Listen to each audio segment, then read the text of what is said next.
ನಿಮಗಾಗಿ ಮೀಸಲಾಗಿದ್ದ ದೇಹ ಮತ್ತೊಬ್ಬರಿಗೆ ಅರ್ಪಿಸು ಅಂತ ಹೇಳ್ತಾ ಇದ್ದೀರಲ್ಲ. ಒಂದು ವೇಳೆ ಇಲ್ಲ ಅಂದೆ ಅಂದ್ರ ನಿನ್ನ ದಾರಿ ನಿನಗ, ನನ್ನ ದಾರಿ ನನಗ.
ಮಿಡಿನಾಗರ ಹೆಡಿ ಎತ್ತಿ ಆಡಬೇಕಾದರೆ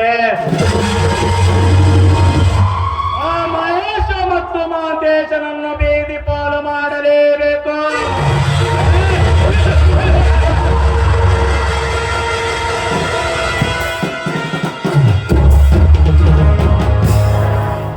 ಈ ಊರಿನ ಗರ್ಭ ಶ್ರೀಮಂತ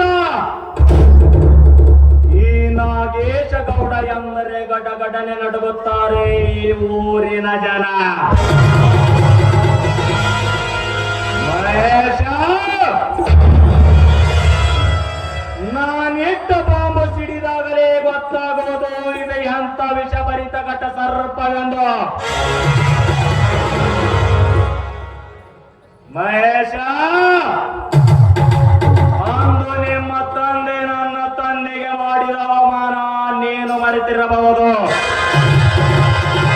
ನಾನು ಮರೆತಿಲ್ಲ. ಆ ಅವಮಾನದ ಪ್ರತೀಕವಾಗಿ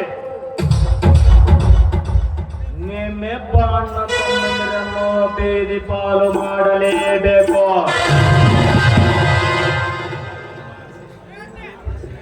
ಮಹೇಶ, ಈ ನನ್ನ ಪ್ರೇಯಸಿ ಕವಿತಾಳನ್ನು ನನ್ನ ತಂಗಿ ಅಂತ ಸುಳ್ಳು ಹೇಳಿ ನಿಮ್ಮ ಕೊರಳಿಗೆ ಕಟ್ಟಿ ನಿಮ್ಮಿಬ್ಬ ಅಣ್ಣ ತಮ್ಮಂದಿರನ್ನು ಬೀದಿ ಭಿಕ್ಷೆ ಮಾಡದಿದ್ದರೆ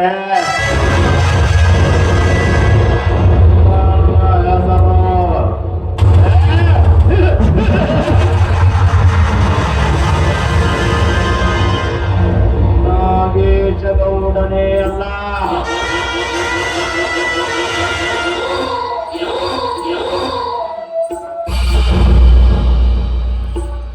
ದೇವರ ಗುಡಿಗೆ ಹೋಗಿ ಬರುತ್ತೇನೆಂದು ಹೇಳಿದ ಕವಿತಾ ಇನ್ನೂ ಏಕೆ ಬರಲಿಲ್ಲ. ಅವರಿಗಾಗಿ ಆತುರವಾಗಿ ಕಾಯುತ್ತೀನಿ ಎನ್ನ ಮನ.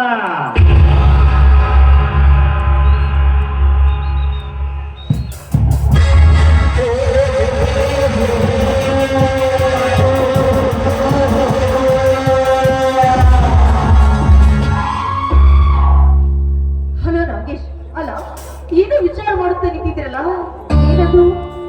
ಬಾ ಕವಿತಾ, ನಿನ್ನ ದಾರಿಯನ್ನೇ ಕಾಯ್ತಾ ಇದ್ದೆ. ಏನು ನನ್ನ ದಾರಿಯನ್ನೇ ಕಾಯ್ತಾ ಇದ್ದೀರಾ? ಹೇಳಿ ನಾಗೇಶ್. ನೋಡು ಕವಿತಾ, ನಾನು ನಿನಗೆ ಏನಾಗಬೇಕು ಮೊದಲು ಅದನ್ನು ನನಗೆ ಹೇಳು. ಏನ? ನೀವು ನನಗೆ ಏನಾಗ್ಬೇಕಾ? ನೀವು ನನ್ನ ಪ್ರಿಯಕರನಾಗ್ಬೇಕು, ನನ್ನ ಪತಿ ಆಗ್ಬೇಕು. ಪ್ರೇಕರನ ಮಾತು ಮೀರುವುದಿಲ್ಲ ತಾನೆ? ನೋಡಿ, ಪ್ರೇಕರನ ಮಾತು ಮೀರಿ ನಡೆದವಳು ಹೆಣ್ಣಲ್ಲ, ಅವಳ ರಾಕ್ಷಸಿ. ಈಗಾದ್ರೂ ನಿಮ್ಮ ಮಹತ್ವದ ಕೆಲಸ ಯಾವುದು ಅಂತ ಹೇಳಿ ಈಗಲೇ ಮಾಡಿ ಮುಗಿಸುತ್ತೇನೆ. ಮಾಡಿ ಮುಗಿಸುತ್ತೇನೆ ಅಂತ ಬರೀ ಬಾಯಿಂದ ಹೇಳಬಾರದು. ಮಾಡ್ತೀನಿ ಅಂತ ನನಗೆ ಪ್ರಮಾಣ ಮಾಡು.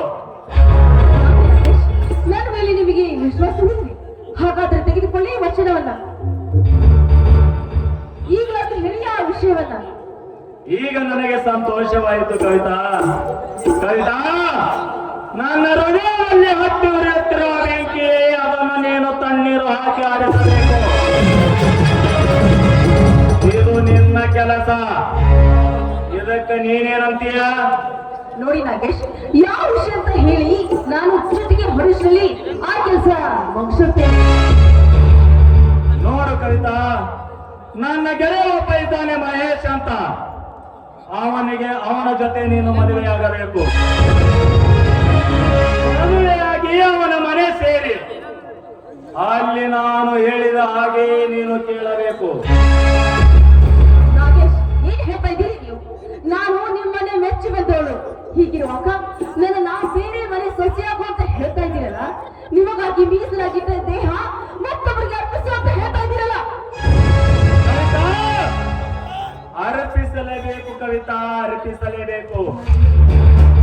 ಮತ್ತೊಬ್ಬರಿಗೆ ಮಗದೊಬ್ಬರಿಗೆ ಎಂದು ಮೆಲುಕು ಹಾಕಿದರೆ ಕಳಚಿ ಬೀಳುವುದು ನಿನ್ನ ಆಶಯ ಗೋಪುರ. ನೋಡು ಕವಿತಾ, ಈಗ ನೀನು ನನಗೆ ವಚನ ಕೊಟ್ಟಿರುವೆ.